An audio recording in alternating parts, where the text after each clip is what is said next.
كيف تم استدراج القاصرات وإقناعهن وإبقائهن داخل دائرة مغلقة من النفوذ والمال. تخيل معي مشهدا يبدو عاديا في الظاهر: امرأة أنيقة في منتصف العمر تجلس في مطعم فاخر بمنطقة تريبيكا في نيويورك، تتحدث بلطف مع فتاة في 14 من عمرها. تبدو المحادثة ودية، الأمومة تلوح في عيني المرأة، والفتاة تبدو منبهرة بهذا الاهتمام من سيدة من عالم مختلف تماما عن عالمها. لكن ما لا تراه العين في هذا المشهد هو أن هذه المرأة لا تسأل عن أحلام الفتاة أو طموحاتها الدراسية، بل تسأل عن ظروفها العائلية الصعبة، عن علاقتها المضطربة بأمها، عن حاجتها للمال، وتعدها بفرصة لا تعوض للعمل مع صديقها الثري الذي يحب مساعدة الفتيات المراهقات. من تكون هذه المرأة التي استطاعت أن تخلق جسرا من الثقة بين عالم الفتيات المراهقات الهشات وعالم الملياردير الغامض؟ وكيف تحولت من مجرد صديقة لجيفري أبستاين إلى العامل الأساسي في تجنيد وتجهيز الضحايا؟ اليوم سنحاول فك هذا اللغز المعقد من خلال فهم الأدوار الأربعة المتداخلة التي لعبتها غيسلين ماكسويل في بناء وتشغيل آلة الإساءة المنظمة. الصيادة الخبيرة، فن استهداف الضعف. لنبدأ بالدور الأول والأكثر إثارة للإشمئزاز من الناحية الأخلاقية، دور الصيادة. لم تكن ماكسويل تنتظر الضحايا ليأتوا إليها، بل كانت تذهب إليهم وتختارهم بعناية. كانت تعرف بالضبط أين تبحث. لم تكن تذهب إلى مدارس البنات الأنيقة في الضواحي الغنية، بل إلى الأماكن التي توجد فيها الفتيات المهمشات اللواتي يعانين من فراغ عاطفي أو مادي، بنات الأسر المفككة، الفتيات اللواتي يعملن في وظائف متواضعة، المراهقات اللواتي يبحثن عن هوية خارج دائرة العائلة. وكانت تعرف بالضبط كيف تتحدث معهن. لم تبدأ أبدا بحديث عن الجنس أو المال السهل، بل كانت تبدأ بالصداقة، بالاهتمام، بالاستماع. تخلق علاقة أخت كبرى، مرشدة، صديقة تثق بها الفتاة قبل أن تعرف أنها ستصبح جلادتها.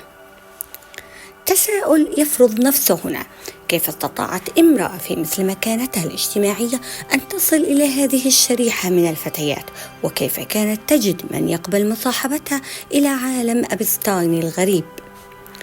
الجواب يكمن في شبكة معقدة من المعارف والوسطاء، أشخاص عاديين لا يشك أحد في نواياهم، يقدمون الفتيات لها على طبقة من ذهب، أحيانا مقابل مبالغ مالية، وأحيانا بدافع الصداقة الحميمة التي لا تعرف أنها تقود صديقتها إلى الجحيم.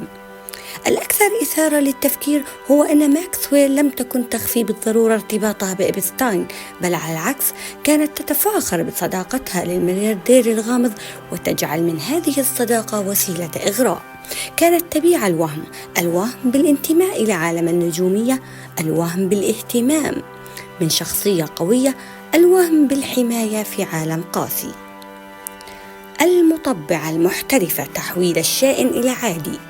بمجرد أن تقع الفتاة في الشبكة يبدأ الدور الثاني، وهو ربما الأخطر من الناحية النفسية، دور المطبعة. والمقصود بالتطبيع هنا هو تحويل الأفعال الشاذة الغريبة المخيفة إلى شيء عادي مقبول وحتى مطلوب. تخيل نفسك فتاة في 15 تدخل للمرة الأولى إلى منزل أبستاين الفاخر. كل شيء حولك يصدمك بالفخامة والغرابة، لكن هناك ماكسويل بابتسامتها الواثقة، بملابسها الأنيقة، بلهجتها البريطانية الراقية، تمسك بيدك وتقول: تعالي دعني أريك المكان. تأخذك إلى غرفة التدليك، تفتح الأدراج لتريك الأدوات، بعضها عادي مثل الزيوت والكريمات، وبعضها ليس عاديا أبدا، لكن طريقة عرضها لهذه الأشياء كما لو كانت أدوات أي سبا عادية تجعلك تتساءل: هل أنا المخطئة في شعوري بالغربة؟ هل هذا طبيعي في عالم الأثرياء؟ وهنا يأتي السؤال المحوري: كيف تنجح عملية غسل الدماغ هذه؟ كيف تستطيع امرأة أن تقنع فتاة بأن ما ستفعله ليس انتهاكا لطفولتها، بل عمل خدمة أو فرصة؟ السر يكمن في التدرج. لا تبدأ بما هو صادم، تبدأ بما هو مقبول قليلا، ثم تزيد الجرعة. أول زيارة يكون التدليك ظاهريا فقط، الثانية تظهر بعض الإيحاءات، الثالثة تطلب أشياء أكثر، وفي كل مرة تكون ماكسويل هناك، تبتسم، تتحدث عن الأمر كما لو كان شيئا عاديا، تخلق واقع بديل تعيش فيه الفتاة. لكن التطبيع لم يكن يقتصر على الأفعال فقط، بل على المكان نفسه والأشخاص فيه. كانت ماكسويل تحول المنازل التي تحدث فيها الاعتداءات إلى صالونات ثقافية تدعو مشاهير، علماء، فنانين، فتجد الفتاة نفسها في حفلة مع شخصيات تراها على التلفاز وتفكر: لا يمكن أن يكون هذا المكان سيئا، انظري من يأتي إليه. بهذه الطريقة كانت تكسر حواجز الشك لدى الضحايا. إذا كان كل هؤلاء الأشخاص المحترمين يأتون إلى هنا، فكيف يكون المكان سيء؟ وإذا كانت هي غيسلين ماكسويل المرأة الأنيقة المتعلمة ترافقنا وتعتني بنا، فكيف نكون في خطر؟ المديرة التنفيذية، إدارة آلة الإساءة. إلى الدور الثالث، وهو الدور الذي يظهر البرودة الإدارية التي تعاملت بها ماكسويل مع الجريمة. دور المديرة التنفيذية. هنا لا نرى المشاعر، لا نرى الشفقة، لا نرى التردد، نرى آلة تعمل بدقة مروعة. كانت ماكسويل تدير جدول المواعيد كما تدير أي مديرة جدول اجتماعات. تتصل من نيويورك لتحدد موعدا في فلوريدا، ترتبط برحلات الطيران بمواعيد وصول أبستاين، بجداول الفتيات المدرسية. كل شيء منظم، مدون، مبرمج. وكانت تدير المدفوعات أيضا، $300 نقدا في ظروف مغلفة تدفعها للفتيات بعد كل جلسة. كانت تحول الاعتداء الجنسي إلى معاملة مالية باردة، تأخذ الخدمة، تدفع الثمن، لا مشاعر، لا ذنب، لا أخلاق، مجرد تبادل مصالح. وهذا يطرح تساؤلا مرعبا: إلى أي درجة كانت ماكسويل تدرك أن ما تفعله جريمة؟ هل كانت تعتبره عملا عاديا، أم كانت تعرف حقيقته وتتعامى عنها، أم كانت تبرر لنفسها بطريقة ما؟ الأدلة تشير إلى أنها كانت تعرف. كيف لا تعرف وهي التي كانت تطلب من الفتيات أن يجلبن صديقات أصغر؟ كيف لا تعرف وهي التي كانت تستفسر عن أعمار الفتيات قبل إحضارهن؟ كيف لا تعرف وهي التي كانت تتلقى اتصالات من أمهات قلقات فتتجاهلهن؟ لكن معرفتها لم تمنحها من تطوير النظام وتحسين كفاءته، بل على العكس، يبدو أنها كانت فخورة به، فخورة بقدرتها على إدارة هذه الشبكة المعقدة، على تلبية رغبات أبستاين، على إبقاء الأمور تحت السيطرة. الحارس الشخصي، حماية الإمبراطورية من السقوط. وأخيرا نصل إلى الدور الرابع، وهو الدور الذي حافظ على استمرارية النظام لسنوات طويلة، دور الحارس الشخصي.